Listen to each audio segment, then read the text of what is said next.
When I was a little boy, I was very, very intuitive, very, very psychic.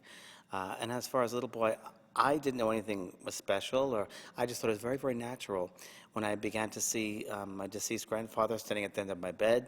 When I was 2 years old, I would know things about people. When I'd meet them, I would see things that would happen in the future.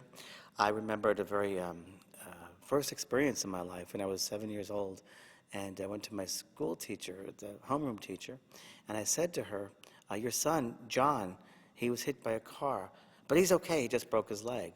And I just had that knowingness, and I walked up to her and said that to her, and she said, James, go back to your seat.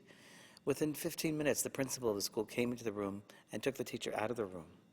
And then several minutes later, the teacher came back in the room and she called me up, and she said, how did you know that about my son? My son was playing soccer, and the ball went into the middle of the street, and he chased after it, and a car hit him, but he's okay, he just broke his leg.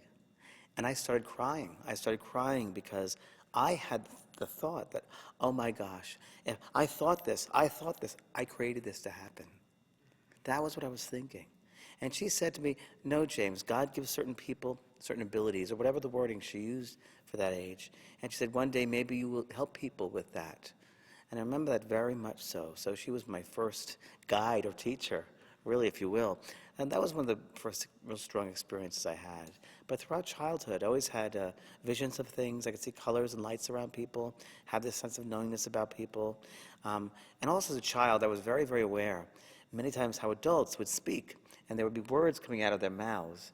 And I could see energetically what they were saying did not equal the energy of their body. So immediately I knew that you can't trust adults. So that was very interesting.